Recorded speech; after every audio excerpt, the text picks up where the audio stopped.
Chris Rock is undoubtedly one of the funniest and most popular comedians of his generation. A talented all-rounder with vast experience in the entertainment industry, Chris Rock, besides stand-up and acting, is also a producer, writer, and director. What was my best line? I don't know. I never, my jokes are like my children. I have no favorites. From an early age, he projected a great interest and love for comedy.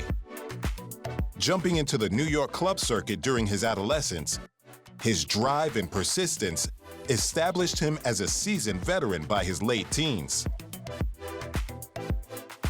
I want to do good work. You know what I mean? I just want to do good work. And if I got the right offer, if the creators of The Simpsons called me up tomorrow, or if Larry David called me up tomorrow and said he had a great idea, I'd be open. I get laughs, so I'll mix it up. Comedy, drama, not totally drama. I'm not gonna play Hannibal Lecter or anything, but, I can do stuff like this. Yeah, I've always tried to get laughs, I'll say that. From the time when? From the time you were like 4? From the time, the doctor smacked me on my ass and I said, give me another one. I go, hey, didn't we just meet? Have you ever bombed on stage in real life? Bomb all the time. I mean, Really? when I started out, if they paid me for jokes that didn't work, I'd be richer than Bill Gates. His characters in movies and stand-up leave lasting impressions in the minds of his fans. With stand-up comedy being his first love, Chris always returns to his roots and what he does best, making people laugh. I was blessed to have a father in my life. True. I had a two-parent family in the hood, in Bed-Stuy. Yep. People would come around and look at my father like it was a science project or something, like put him in a glass case someday and charge people.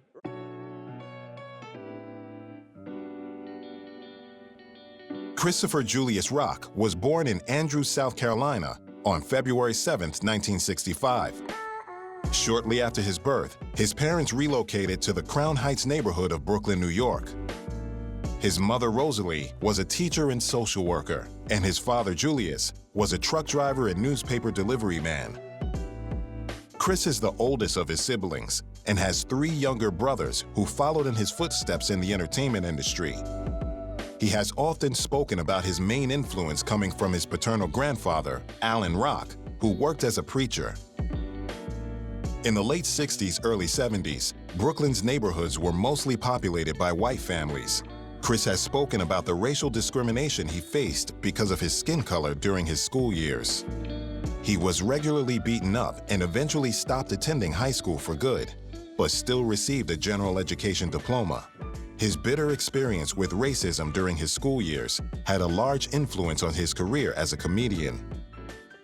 I've always tried to get laughs, I'll say that. From the time when? From the time you were like 4? From the time, the doctor smacked me on my ass and I said, give me another one. I go, hey, didn't we just meet? After dropping out of school, Chris did odd jobs at several fast food joints and cafeterias to make ends meet.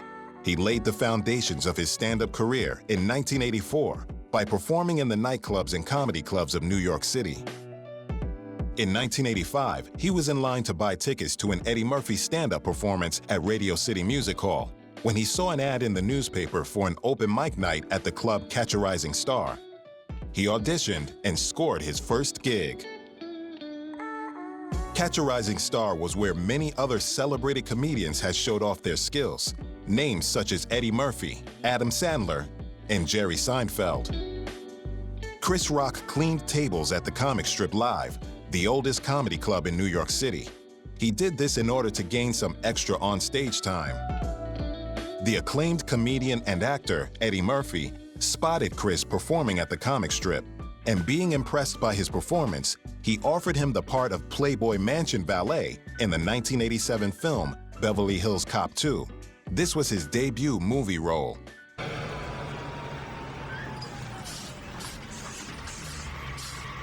Yo, what the is up, man? Check this out. I get $10 for cars, I get $20 for limos. What the hell is this? My truck. Here's $50. Put it next to the limo.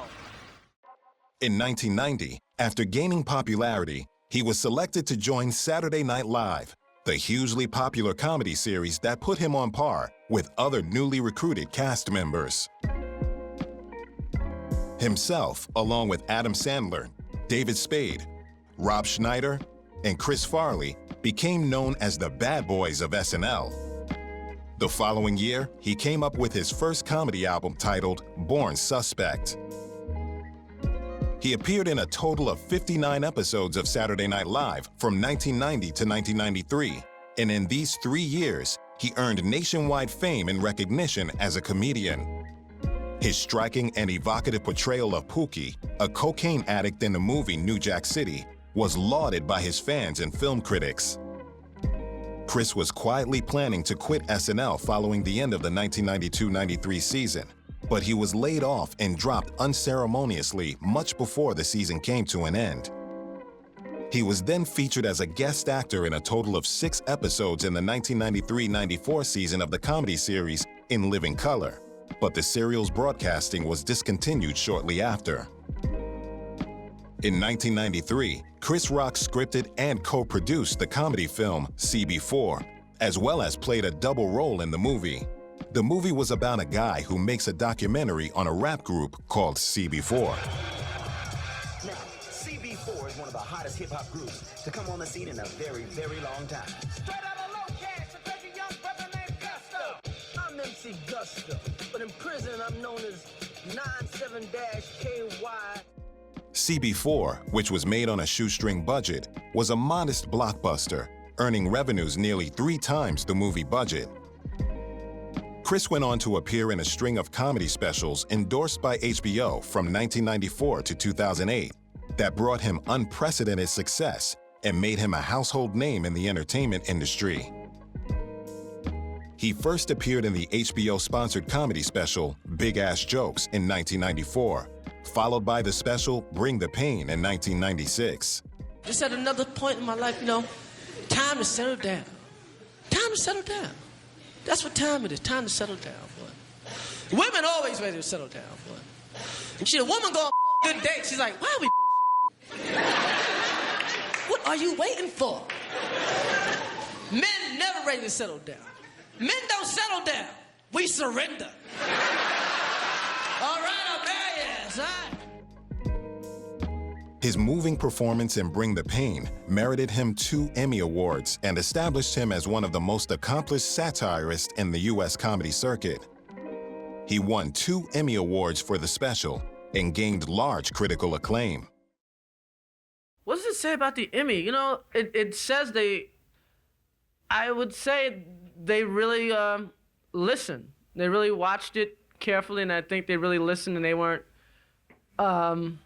weren't swayed by profanity or anything. They just really got into the content of what I was trying to say. It was just me. It wasn't a big show or anything. It was just me and a microphone, and I didn't beat, but they chose me over, huge productions and the Oscars and the Bette Midler thing, and a lot of people don't respect stand-up comedy as something hard.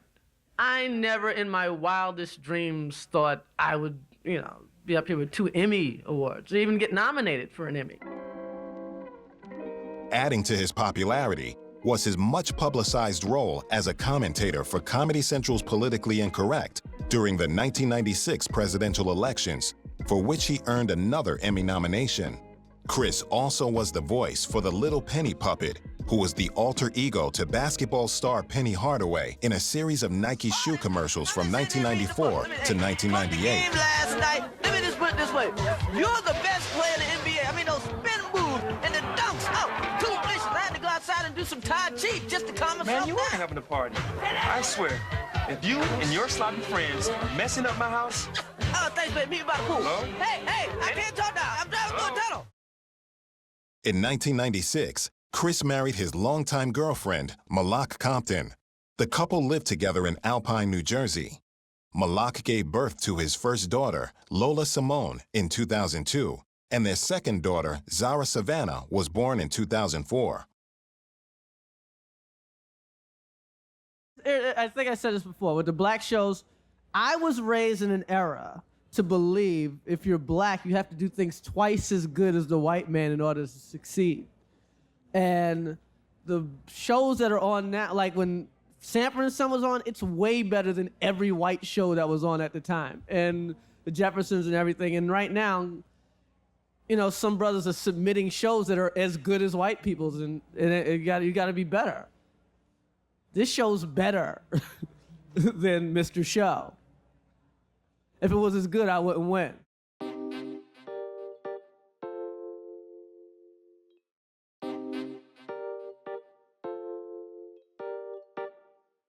Chris Rock's immense success as a stand-up comedian towards the end of the 1990s helped him to bag crucial roles in feature films, many of which went on to become blockbusters. Initially, he fulfilled supporting parts in movies like Beverly Hills Ninja, Lethal Weapon 4, Nurse Betty, Sergeant Bilko, and The Immortals. Lethal Weapon 4 was one of his most recognizable early roles, as it was already a larger franchise. The guy you chased through Chinatown? Yeah. The gun he dropped matched slugs on the body on the boat. That's your shooter. Son of a bitch, they got away from me. No, it didn't get too far. They found him on a rooftop nearby, strangled. And get this, pigeons ate his eyeballs. Chris later had two more HBO comedy specials, Bigger and Blacker in 1999 and Never Scared in 2004. Articles relating to both specials called Chris the funniest man in America in Time Magazine and Entertainment Weekly. Oh, I am not the funniest man alive. Not by a long shot. I think, Adam Sandler's got receipts to prove he's a little funnier. Eddie Murphy. Eddie Murphy, Will Smith, when he wants to make people laugh, can really do it well.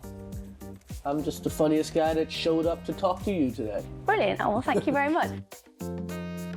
HBO also aired his talk show, The Chris Rock Show, which gained critical acclaim for his interviews with celebrities and politicians. The show won an Emmy for writing. His television work has won him a total of 3 Emmy Awards and 15 nominations. By the end of the decade, Rock was established as one of the preeminent stand-up comedians and comic minds of his generation. During this time, Rock also translated his comedy into print form in the book Rock This and released the Grammy Award-winning comedy albums Roll with the New, Bigger and Blacker, and Never Scared. His 5th HBO special, Kill the Messenger, premiered on September 27, 2008, and won him another Emmy for Outstanding Writing for a Variety or Music Program. Chris Rock also hosted the 77th Academy Awards ceremony in 2005. The decision to have Chris host the awards was seen by some as a change to bring some edge to the ceremony and make it more appealing to younger audiences. The older Oscar officials were reportedly displeased with Chris's performance, as he chose to make jokes towards A-list actors before turning the jokes on himself. The controversy never really affected me. I didn't really think about it. I don't know, it seemed made up, put it that way. I mean, I tour the country and, I'm out across America more than most writers, as much as you guys anyway. And I'm in the whole country, and so I didn't, my fans are black and white and gay and straight, and I didn't feel like, there was any controversy at all. Part of this whole Oscar experience for you? The hardest part, the whole just getting the material ready without the press putting every joke in a magazine or on the internet. And Yeah. also, do you have a good luck charm? Do I have a good luck charm? I keep, my dad's picture and, close by, stuff like that. But 86. And 267. Hey, Chris, Stephanie hey, from BET. hey, How are you? Stephanie. What did you feel was your best line of the night? And how did you feel seeing all that color in the room? What was my best line? I don't know. I never, my jokes were like my children. I have no favorites. But I like the Sean Penn comeback. I just like anytime you can get something funny that, we didn't have, coming into the show. You take a little more pride in that. Always feels good to see some color in the room that don't have mops. It's always good. 267. Chris, over here on your right. Yes. You had said before this that it's a room like any other room, and that in fact you've played bigger arenas, but I haven't have. been out there in front of them and been part of it. What is different about this audience? What's different? It's just, what the only difference is? It's the lighting and the dresses and all that stuff. When I play LA, it's almost like that last time I played anyway at the amphitheater. You get a lot of famous people, and I don't know, it's just, it's TV and you can't curse. It's not, the audience is an audience. It's just what you're allowed to do to the audience. So there was some language restrictions that were placed on me. But everything worked out. 5 seconds before I went on air? 10, okay. I don't know, you try to approach it like another show, because the things that'll make you suck doing this are the same things that'll make you suck when you do a normal concert. So, you go there and you say, okay, I've been working on this for a long time. I know my lines. Let's bring it, you talk, it's like you talk to yourself next to yourself. Hey, let's do this shit, all right? And you get up there. It was not until the success of his stand-up in the late 1990s that Chris Rock began receiving leading man status in films. He had made his on-screen debut with supporting roles in previous films, but went on to star in films such as Bad Company in 2002 and The Longest Yard in 2005. Chris also worked increasingly behind the camera too, as a writer and director for Head of State in 2003 and I Think I Love My Wife in 2007.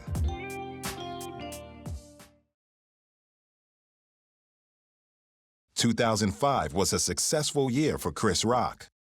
He took on the part of Marty the Zebra in the DreamWorks animated film, Madagascar.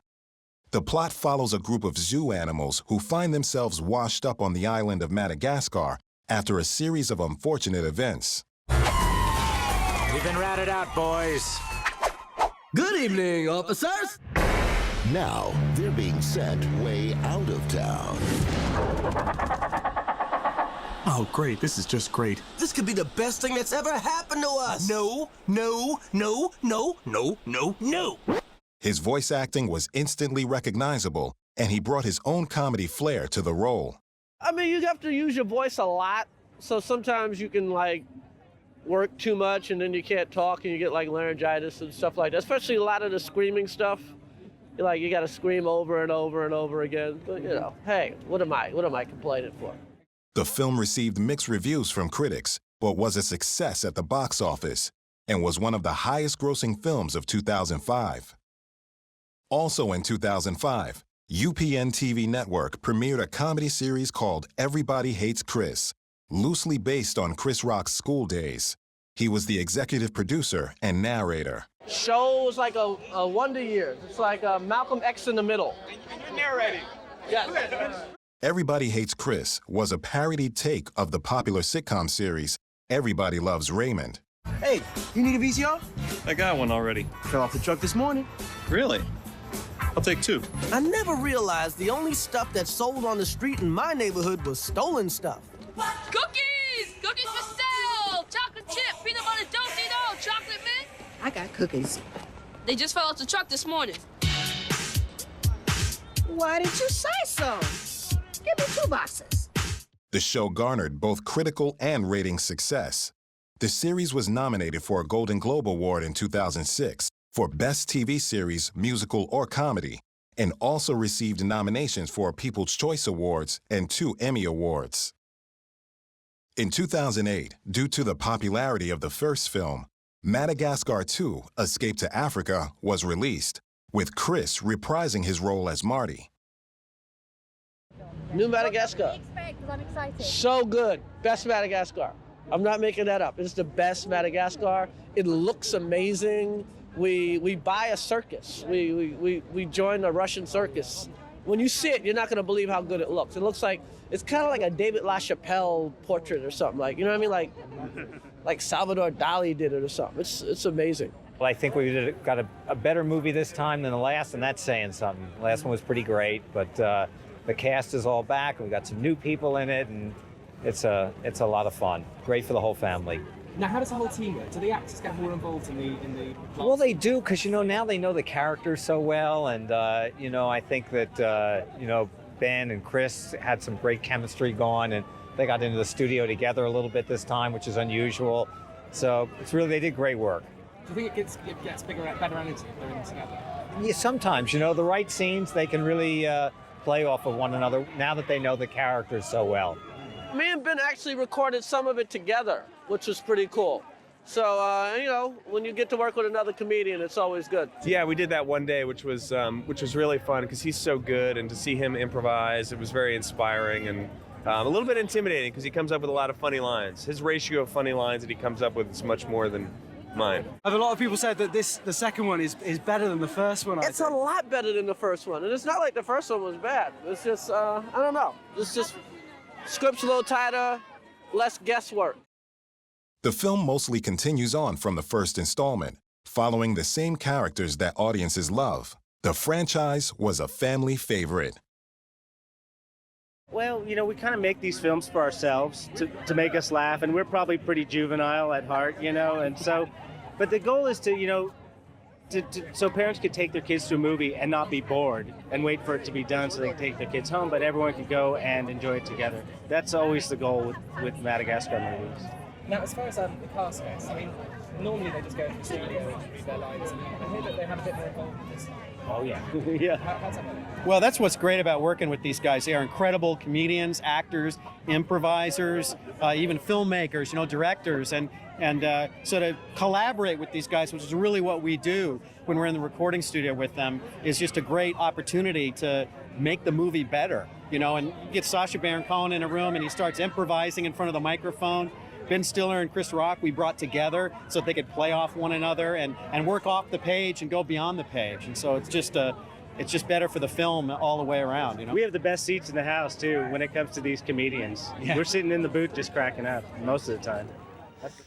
They're a whole lot of fun, and it's for the kids. Yeah. How about both? It is both, actually, isn't it? Yeah. It's a lot of fun. Yeah, it's a combination. It's fun to do something that you are a part of the whole sort of You're part process, of a winning team here. Yeah.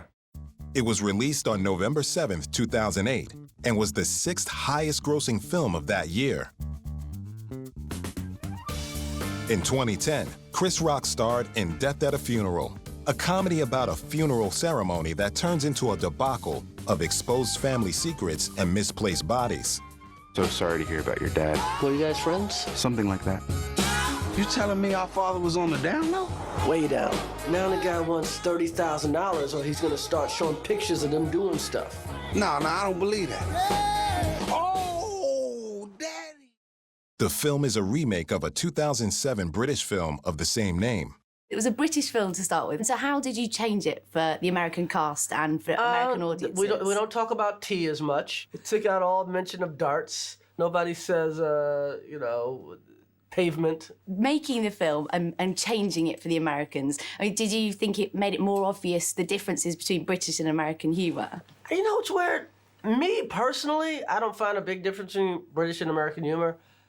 When I was over here doing on tour as a stand-up, I didn't really have to change anything. I thought everybody got everything. Because some people say that Americans are slightly more crude than the English. Do you think Americans that's fair? are slightly more crude than the English. The English are more literate people. You guys read a little more. Yeah, and we don't talk about toilet humour in quite the same way, I don't think, maybe. Not quite the same way, no. It is totally over the top. But, I mean, it does show that all families, most families, are completely bonkers, aren't they? I mean, everyone can relate to something in it. Yes, you will see your family in this funeral. It's a family movie, actually. It's so weird that it is, but it's a movie for the whole family. Who would have thought funerals would be so funny? Funerals are hysterical. Don't you always find yourself giggling at a funeral? It was difficult. It was difficult. I mean, especially like when you're around a guy like Tracy Morgan, that it's not really a big difference between what he does on the screen and off the screen. He's always kind of funny. So yeah, it was really hard. When you have that level of comedians, is there rivalry between you? Do you kind of say, oh, you had more jokes in your scene? No, we don't really have rivalry. Now, when we were younger, there was a rivalry. Now we're just glad to be working. We've seen so many guys fall off. We're like, ooh. Death at a Funeral received mostly positive reviews on critic sites. 2010 saw an appearance in the film Grown Ups alongside his friend Adam Sandler. Guys, congratulations first of all on the movie. I laughed my head off when I saw it last week. It was brilliant, really good fun. I imagine for you it was a very tough call of whether to be involved in this film, you know, hanging out for the summer, sunshine with your friends. Right. Yeah. What was that call like when Adam calls you and says, come and be a part of this? I thought he was lying. He does that to me. He teases me every 6 months, offers me a movie, and then goes, psych. Hey, you want to be in Click? Nah. What you doing? Nothing. Oh, you're not working, are you? No, not working at all. I felt by saying no to all the other movies he asked me that you had to do this. I felt stupid. Now it's starting to feel weird. Was it good fun to say? Because all your families were there as well, weren't they? With your children. And... Yes, absolutely. We had a great time with everybody's family. All the kids got to know each other pretty good. David, we kept him off meth for 2 months straight. 2 months. And it was fun to see David right back again. It's good. That's fine. I knew you'd. It was kind of a good fun thing because, you know, you keep the trailers together. So it's still work. It's still hard. You have to get up at 5. But it was nice to know people around there to make the days go a little quicker. You always had someone to talk to. Salma was there, these guys are there. If they're working, then... It was like a summer camp for overpaid actors. Sounds good fun to be a part of. And with so many comedians on set, do you have moments when you're kind of trying to outdo each other's jokes so you can be the funniest? Yes. Have competitions? Except Adams, because he'll cut you out. Or take what you said. Or take what you said. Let's do it one more time where I say what Rock just said. Just try one that way. Exactly. Makes more sense to the story. It's like.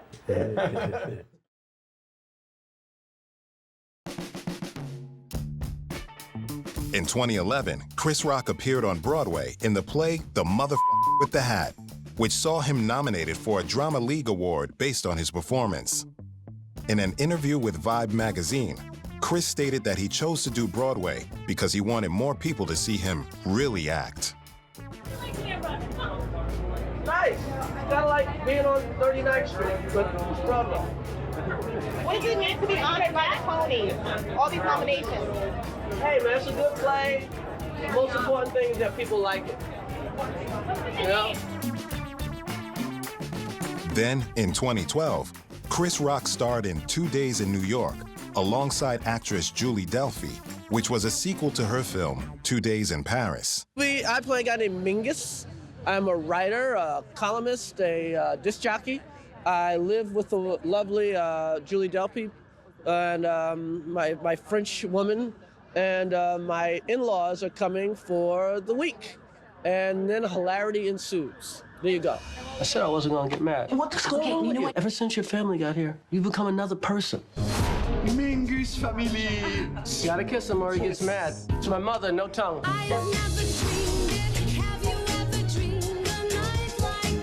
Would your dad ever key a car? Of course not. Well, there's an angry limo driver outside that wants to press charges. Well, that's a... Really? The character was better written, you know, even in the movies I write for myself. Like I learned a lot. Like, oh, okay, this the character is a real person, or, you know, a real grown-up, you know, who's been married and divorced and has children, and so it was fun to play a grown-up. It's very funny. I think the film is not like indie in a sense of like hard to get into. I mean, the jokes are very straightforward. You know what I mean? It could be a broader comedy. It just happens to, you know, to be an indie comedy because of this financial setup. But it's actually not not funny. You know what I mean? It's actually, the whole film is comedy from really beginning funny. to end. It's so much funnier than the Avengers. It's funnier than Battleship. Rihanna's ass, though. I am so. I'm not sure about that, yeah. You sure? Yeah, Oh, I'm Rihanna's not sure ass. Is her Battleship ass is in not Battleship? No, they don't. It's like. Oh, see? They couldn't blow that up. I mean, it worked. It worked. I had a good time. She was good. She had to be extra, give me a little extra whatever attention because I didn't speak any French. So she had to explain a lot to me. Was it funny working with her and her dad on the set? Yeah, because they would have real fights, like real father-daughter fights in French. Yeah. So that was kind of fun to watch. And what do you want audiences to take away? I just want audiences to realize this is a comedy. A lot of people think, oh, you're in an art movie. I'm like, yeah, I guess you can say that, but it's really funny. It's funnier than you think. So, take care.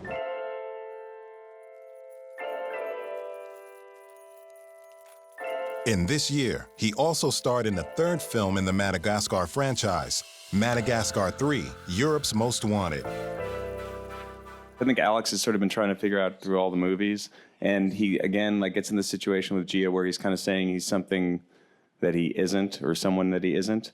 And, I feel like the theme of the films is really about finding out who he is, and also the friendship of everybody there being there for each other.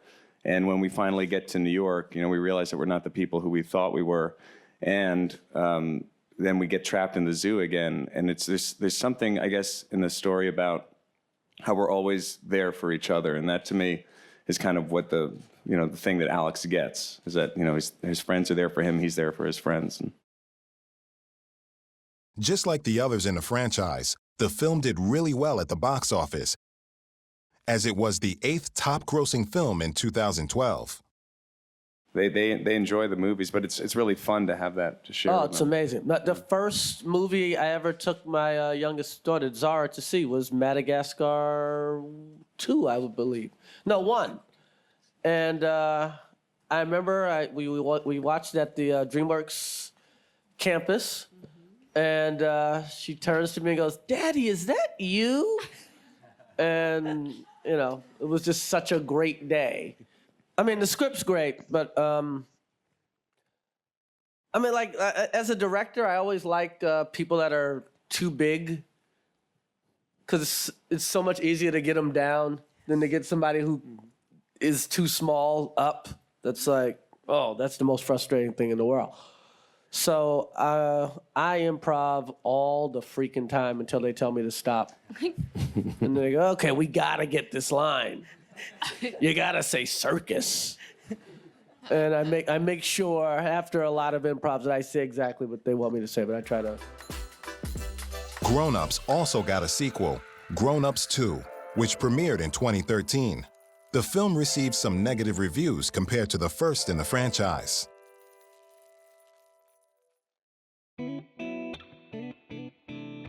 In 2014, Chris filed for divorce from his wife, Malak Compton Rock. Chris admitted to infidelity in the marriage, as well as addiction issues. Their divorce was finalized on August 22, 2016. On October 21, 2015, the Academy of Motion Picture Arts and Sciences announced Rock would host the 88th Academy Awards. When the subsequent acting nominations turned out to include no racial minorities, Chris was called upon to join a boycott of the ceremony. However, he declined, stating at the ceremony that it would have accomplished little since the show would have proceeded anyway, with him simply replaced. No black nominees, And people are like, Chris, you should boycott. Chris, you should quit. You should quit. How come there's only unemployed people that tell you to quit something, huh?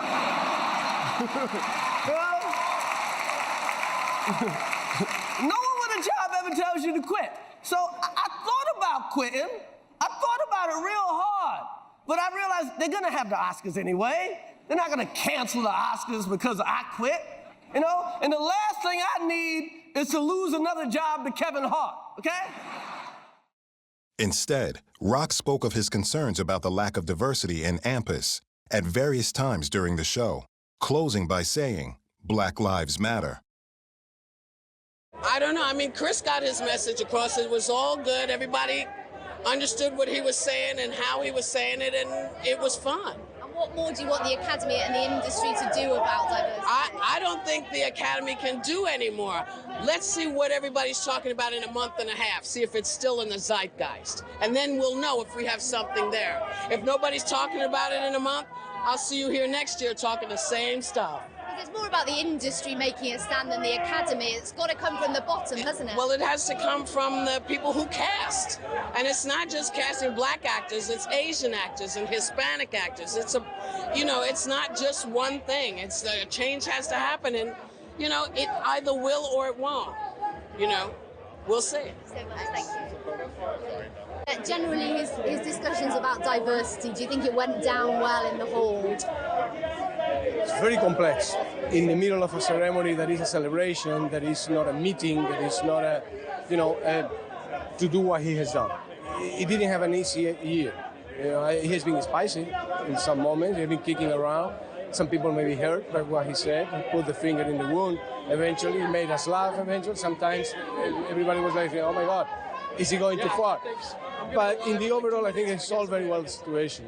It was not easy. Yeah. Thank you. Enjoy your evening. Thank you.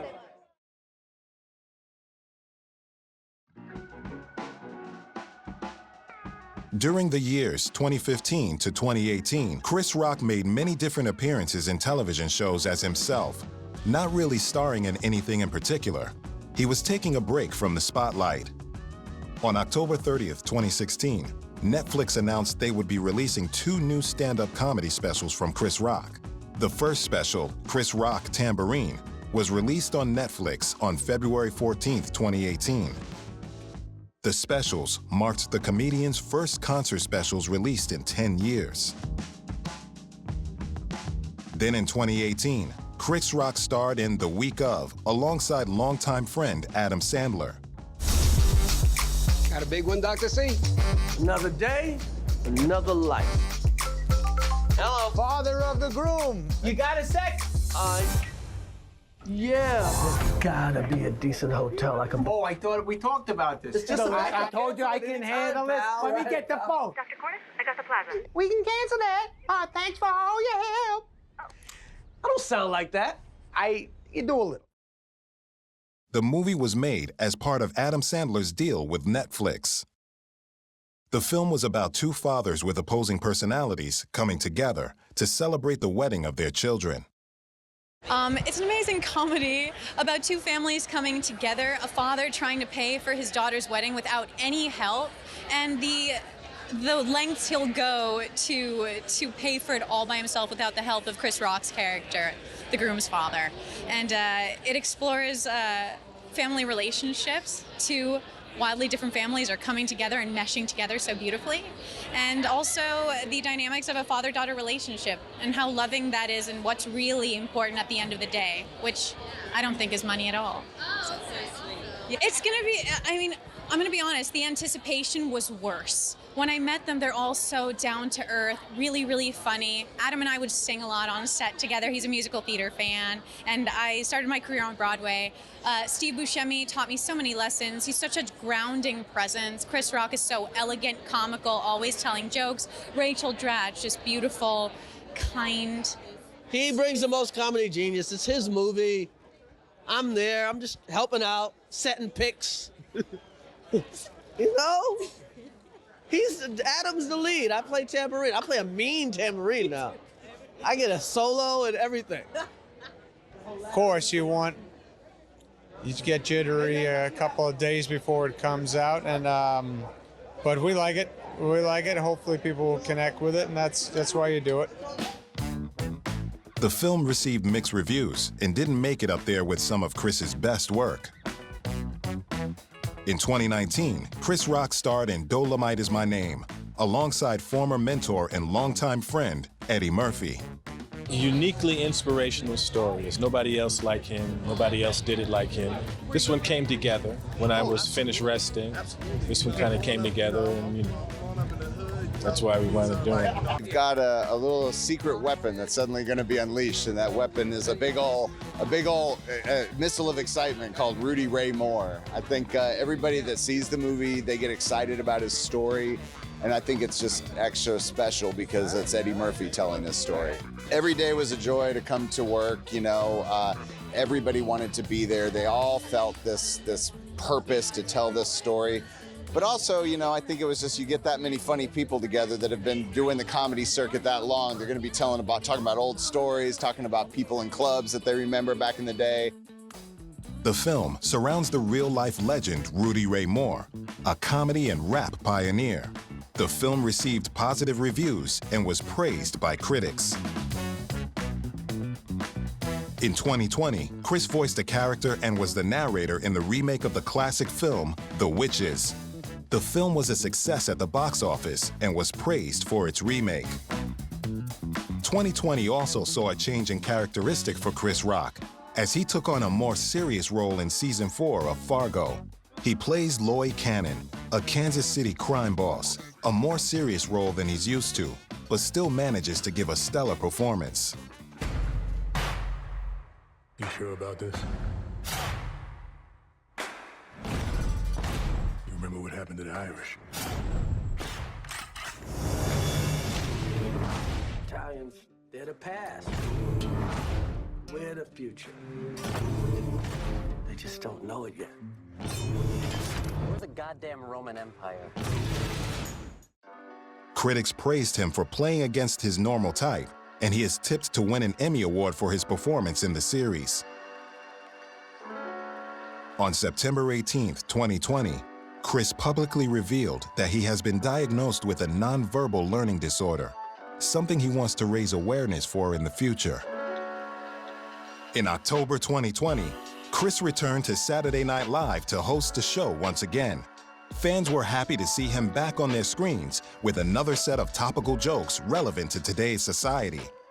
The world is insane right now, but one thing we can agree upon, COVID has ruined our plans. We all used to have plans before COVID. Remember, you used to be able to plan stuff, man? My sister was getting married, man. I paid Belle Biv DeVoe $80,000, man, and I can't get it back. I had tickets to Coachella, man. I know 200,000 Americans are dead, but I'm not seeing Rage Against the Machine this year, man. Chris Rock has been making roomfuls of people laugh for more than 3 decades, something he still does best.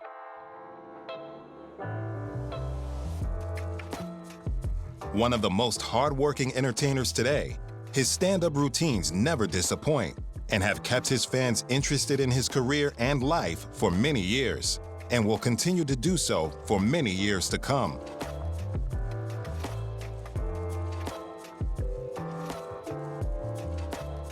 From showing his serious side with the role in Fargo to developing new stand-up routines, Chris Rock continues to rise to the top of American comedians and has teased that he doesn't intend on disappearing anytime soon.